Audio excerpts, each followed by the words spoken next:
Okay, I'm here today with John Kelly. Thanks for making time, John, to reminisce on your local government career. Thank you, Brett. So, John, we'll just start with a few housekeeping things. When were you born? 11th of January 1947, so I'm just 70 years of age. But much more importantly, when would you first join I guess it would have been the IMM in those days? Yes.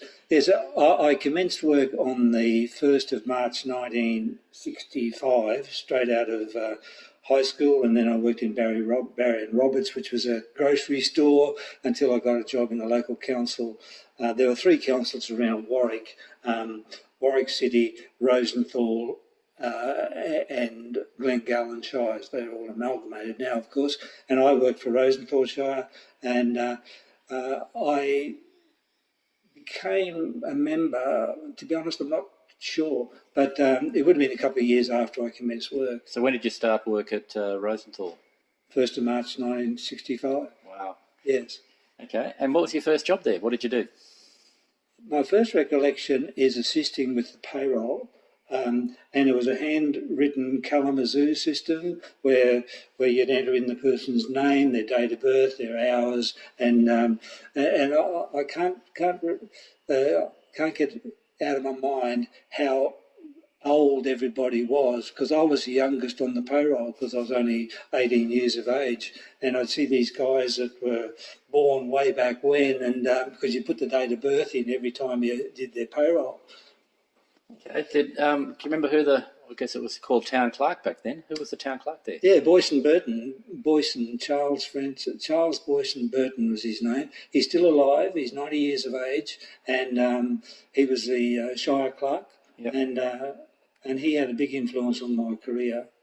So how long were you at Rosenthal? How long did you stay there? 9 years, and that's when I qualified as a Shire clerk. Town clerk, the local government clerks board ran a certificate course, and I did that and became qualified, and so then I started applying for jobs as CEO and deputy Shire clerk in those days, and I had about 6 applications going. I went and had a look at one at Wallumbilla.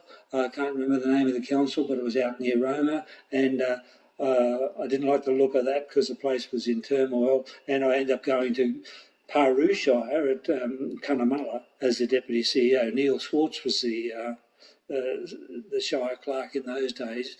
And I stayed there for 2 years. And from there, I went to Inglewood Shire, which was closer to Warwick and near Gundawindi, as the CEO, and I spent 7 years there. Good memories? Very good memories. I've enjoyed my career in local government very much because you serve the people, you contribute to your local community, and it's the closest form of government to the people, and that's what I like most about it, yeah. Was it always an ambition to get in local government, or was that really a job that was going at Rosenthal, that was a job and you sort of fell into local government? Exactly. Jobs were prevalent in those days. I could have joined the bank. I had applications going with a couple of other places. But anyway, this local job came up, and I started as the office boy in about a four-person office. A 4 or 5 person office. I operated the accounting machine. There was a decimal currency came in on February 1966, I think it was, and so we were involved in the transition there. Yeah, they were good blokes that I worked with. They're all still alive, and I touched base with them. I spoke to Boyce Burton the other day when I knew this was coming up, just to see if he was still alive, and he is, living up at Santhal. So did they encourage you to go and do the local government clerk certificate, or did you choose to do that yourself? Boyce did. Boyce Burton, yes, he did. Yeah. What sort of things, do you remember what you had to do to study the clerk certificate back in those days? What things did you cover? It had 2 streams, the Local Government Act and accounting. And it was pretty straightforward. The best way to do it was get the past exam papers and prepare it for that way. But yeah, myself and another guy from Warwick studied together, We used to go study at night together, and that is how we got through it. He passed as well, and he never went on with local government because he didn't like the political atmosphere associated with it. He should be around today. He'd really know what the political atmosphere is like. Yeah. What about your first Shire Clerk job? Were you ready for that, or were you, in hindsight, a bit too young, or how did that go? No, I always thought that what I lacked in experience, I could make up for in energy and enthusiasm. You would have been about 30 at the time, wouldn't you? About 28. 28 it was. And so in hindsight, experience is a great contributor, great asset to your career. But you've got to work your way through that. And so I threw myself into it. I worked really long hours and hard and had a good council. They were good people. And whilst I may have been a bit young and a bit inexperienced, it worked out. Yeah, How long were you there? 7 years. Yep. 7 years, and that's when I came to Noosa. What was your best memory of that 7 years? My 2 children were born in Inglewood. I was president of Apex Club, all those sorts of things. I got right into the community, played a bit of golf. The people, I guess, the people of Inglewood Shire and Texas, funny little communities, but they were good memories. And the hardest thing you had to deal with? Probably learning to manage people. And I've come to understand that I'm a people person. My feelings run fairly close to the surface, and I have difficulty dealing with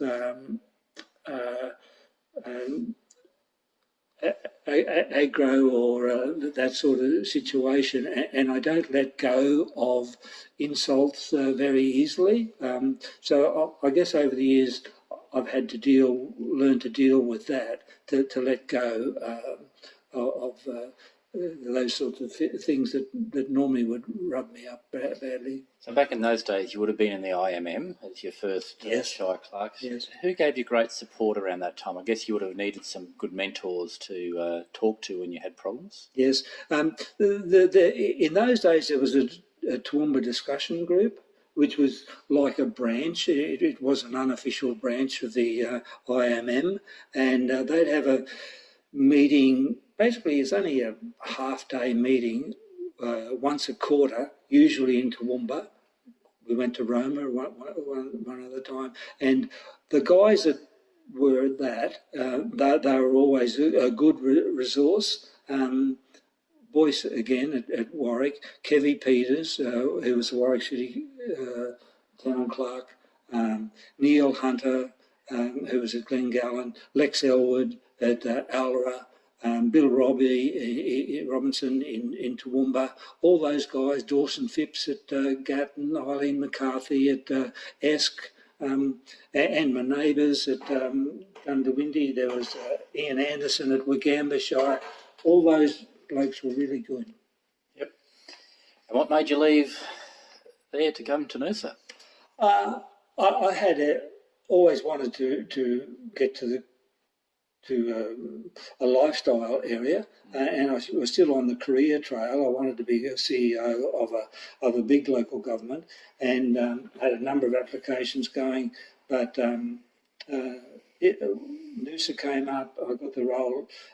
I actually applied for the CEO role at Noosa when the then CEO had retired after 50 years, Alex Dan, and Danny Philpott got the job, and then I applied as a deputy and I got that position, and then it became too good to leave. What year was that, John? 1982. Okay. I started just before Bob Abbott started. And then you went from there right through to, and I'm doing this from memory, 2005? Yes, So correct. That's a long time in one organisation. Yes, yeah, and it was good because Noosa was growing. When I came, there was 14,000 people. When I finished, there was something like 50,000 people. So there was a massive change in the community, and the council had to evolve, and we had to evolve to deal with that. And I had a great executive team of which I was a part of, and that was fantastic.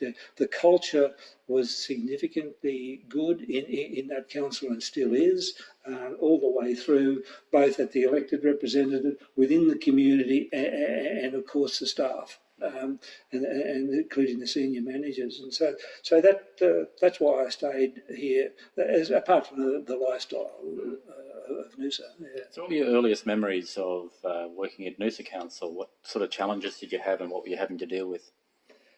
Well, there was a significant political change in the March '82 council. We went from pro-development, old-style council to a bunch of people who were environmental, they were academic, they knew how bureaucracy worked, and very intelligent people. To deal with that was quite challenging because we went from being, that was at the stage when the role of the mayor and the elected representatives was changing from being almost, the CEO was like the 10th councillor, and we were had high levels of authority. Well, that changed.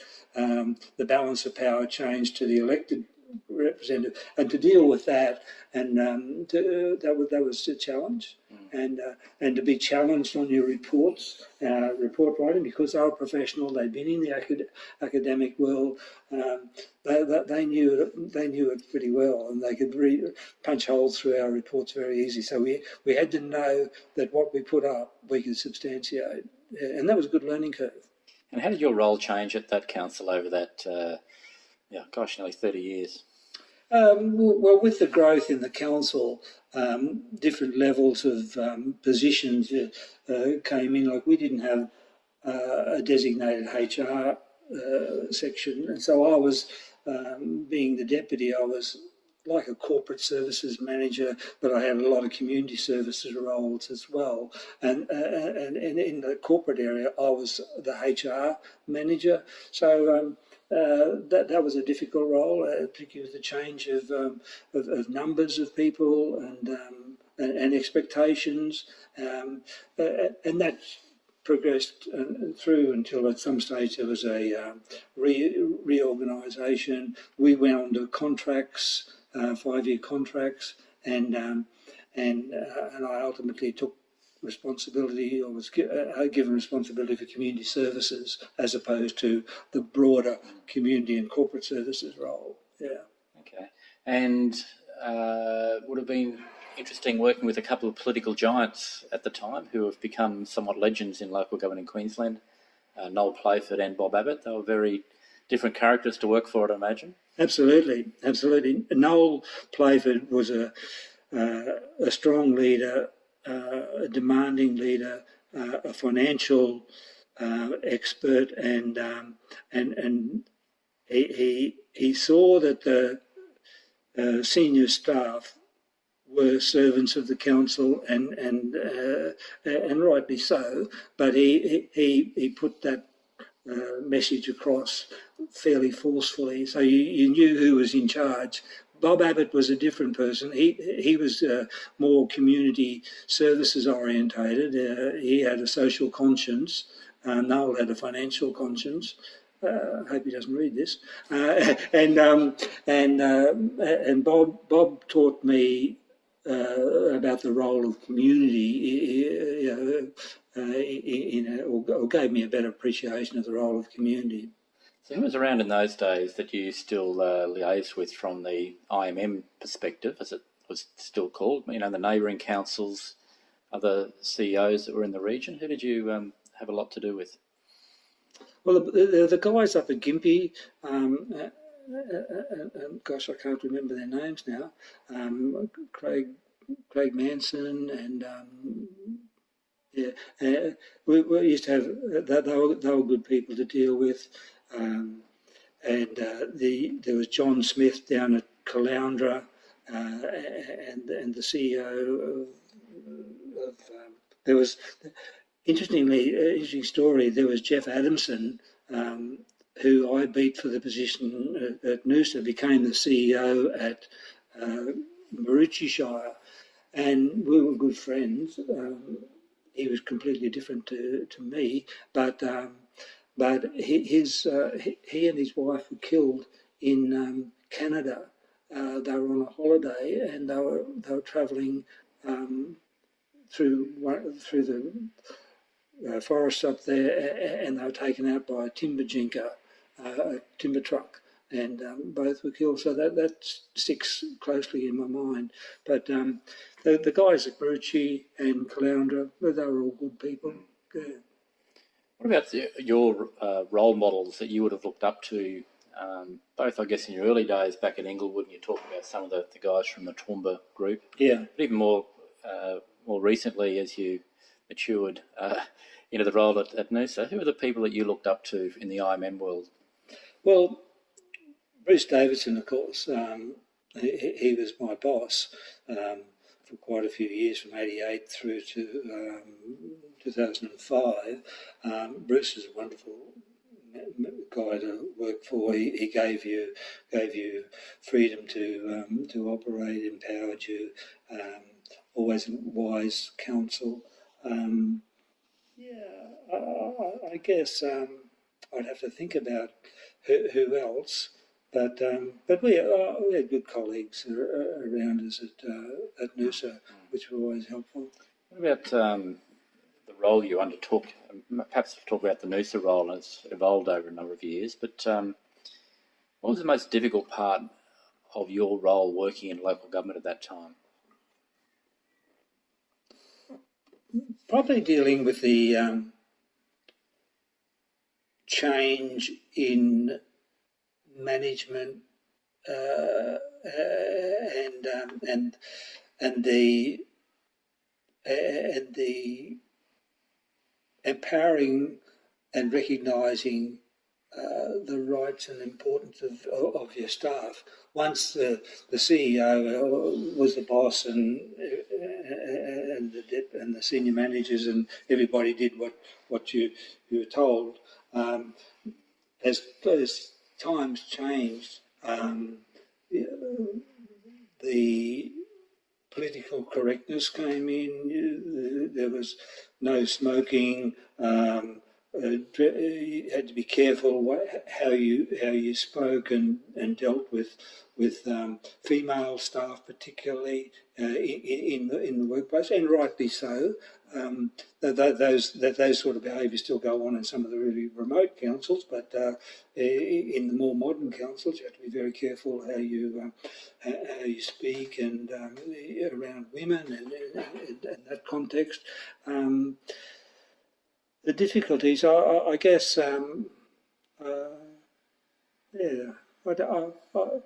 we just rolled with it pretty well. You had to be very open and flexible to learn. You didn't want to be locked in to old ways. As I indicated there earlier about the role of the councillor versus the elected representatives versus the senior staff changed, and the balance of power.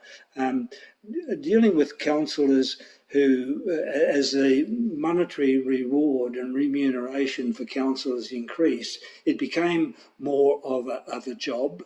It was seen to be a job for councillors, and you were really dealing with politicians who wanted to get re-elected, as opposed to dealing with people who had the community at heart as their first priority, and they were altruistic, I guess, almost like members of Rotary and Apex and Lions. Is that the case sort of at the Inglewood Council, I guess? That would have been the style? Oh yeah, very much so, and similar to some extent when I first came to Noosa, but it didn't take long for that to change. Yeah. What about you changing, having talked about change and how you've had to adapt to the changing environment around you. Did you find that easy? Uh, at times it was difficult. At times it was difficult. How to deal with difficult situations in the workplace. I found that to be challenging. Some difficult staff, how to deal with them, because I'm not a hard nosed person that I can make a really cruel decision and just move on from that. As I said, my emotions run close to the surface, and I agonised over those difficult human decisions. Yeah.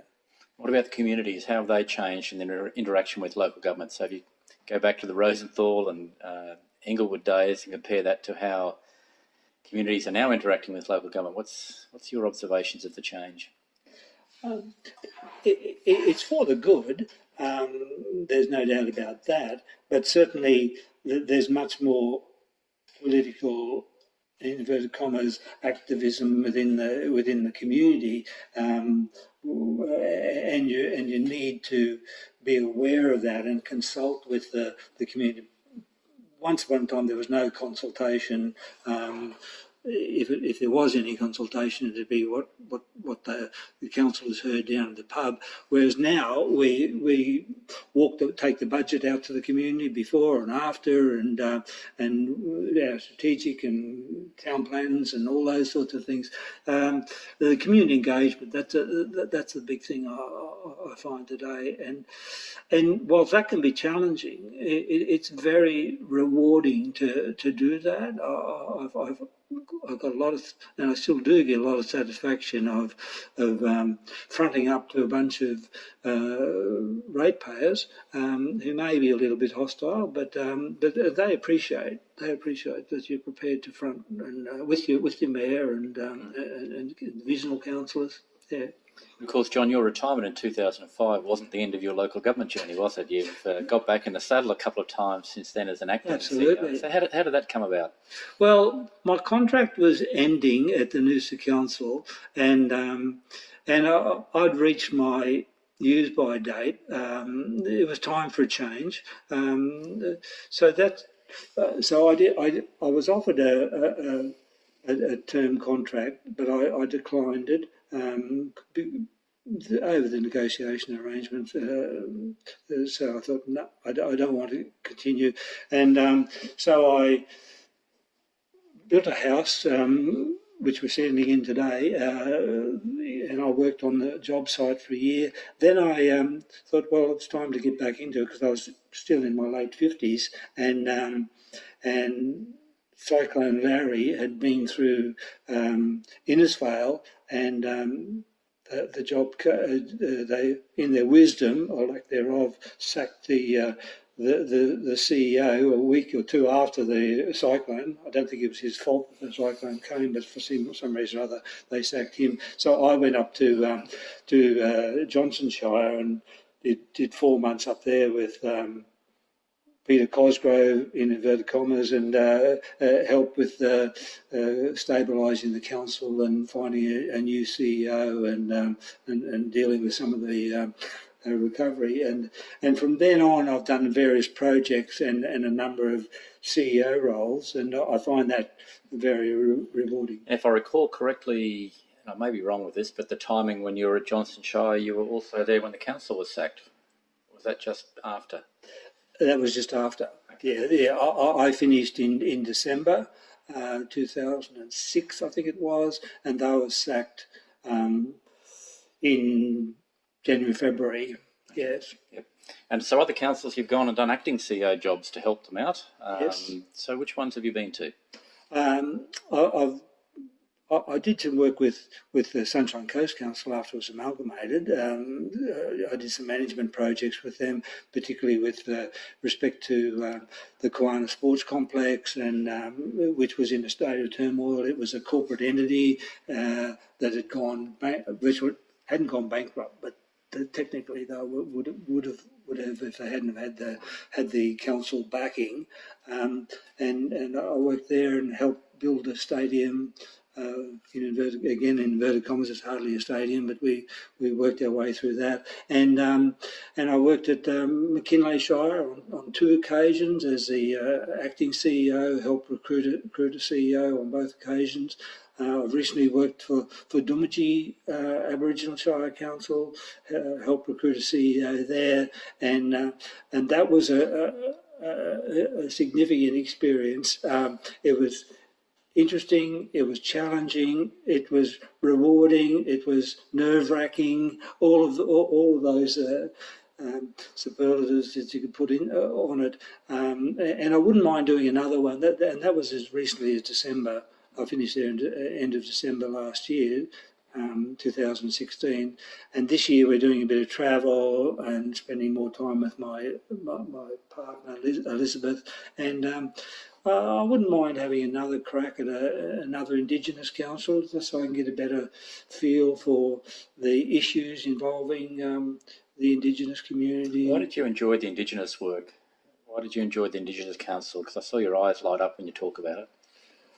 I guess it was, apart from it being hard work, it was good to try and get an appreciation for the issues they're dealing with and the cultural issues. So I have a better understanding of that. I'm still only at the edge of that, but I'd like to do it again so I can understand the issues, very complex issues that our Indigenous population has to deal with. If you look back over your career, what's the most enjoyable thing you've worked on in local government? I've been involved in a number of projects where you leave a significant facility. Those sort of projects have always been good. What would be an example? The Noosa Aquatic Centre, I headed up the construction team or the project team for that. Down at Kawana, I was involved in building the $10 million grandstand and a few others. There's a few others around, yeah. What was the most fun thing you did in all those years? You look back and you almost have a belly laugh when you think about it. Oh, back in the days when I first started and being involved with the IMM and the Toowoomba discussion group, going to a few. We used to go to the conferences every year. They were down at the Gold Coast, and Arthur Ango's council used to sponsor that and support that, and they were some great times. We went to Roma in a car, Falcon station wagon, and I was driving, and I had these other old Shire clerks in the car with me, and we hit it had been raining, and we'd hit a gully of water. Water was in the gully, and it shot us straight off the road because I was a young bloke driving too fast for the circumstances, and we're sideways in the gully looking up and thinking, what the hell happened? But we didn't tip over, thank God. And another time we flew from Warwick to Mount Isa for a local government association conference, and we all chartered a plane, the councils from Warwick and Ulra, and it was a de Havilland Dove, a 2-engine, like a small DC-3, and we took off from the Warwick. We were going to take off from the Warwick airstrip, but they couldn't get one of the engines started. That was an interesting experience. They had to fly a starter motor from Murwillumbah or somewhere where this plane came from to get it started, and that was an interesting experience. I imagine some of those old IMM conferences were a bit wild. Yeah, there were a few interesting characters. There's some colourful characters. Ray Becker, of course, you would have known him. Dermstower, I guess, will come. Dermstower, oh God, Dermstower.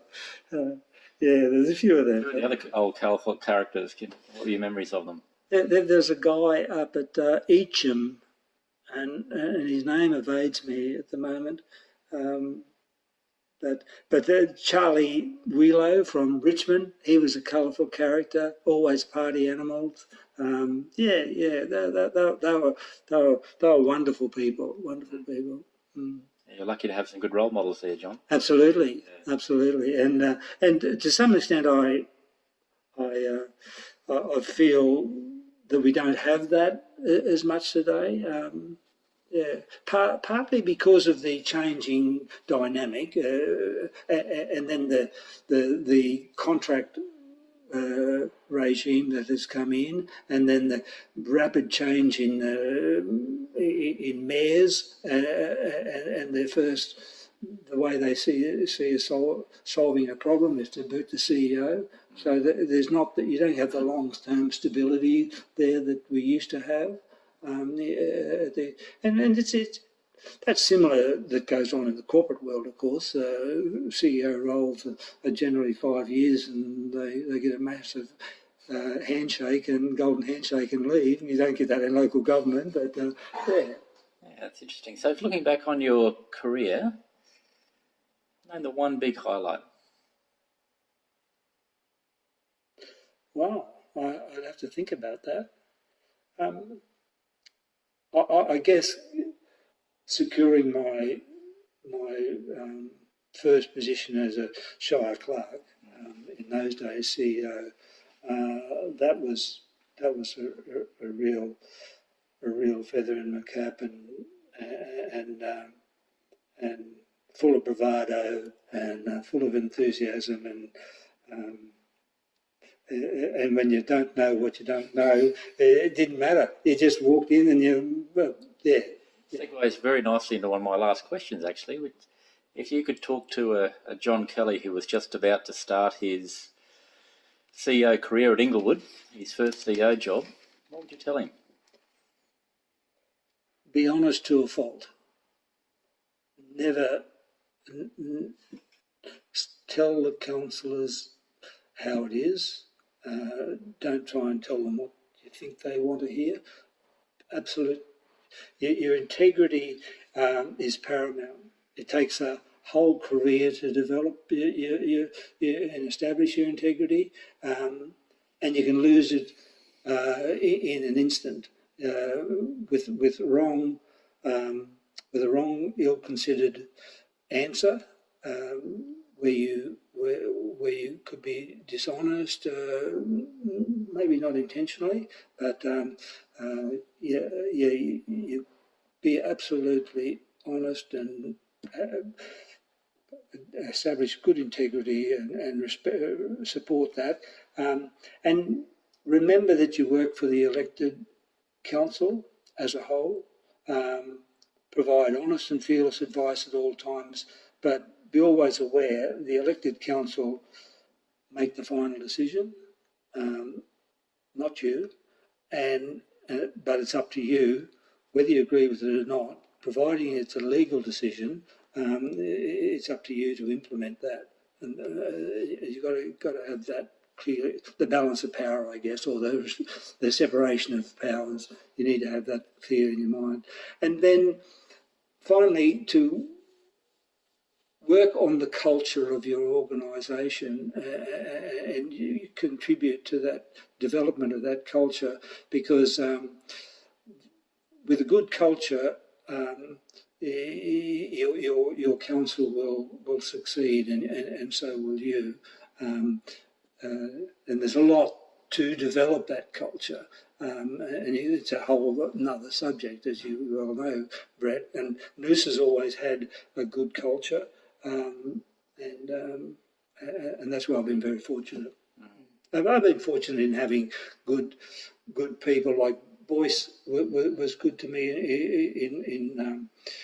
in Warwick, and then in Noosa, Noel Playford, as hard as he was, to learn from those guys, and Bob Abbott and Bruce Davidson. Yeah, I was pretty lucky. Yeah, and then you've got the Raoul Weikarts and the Rod Williams, who were great colleagues, Davy Thomas, and yourself, Brett Sastel. Yeah. Would a 28-year-old John Kelly have listened to that advice? Good question.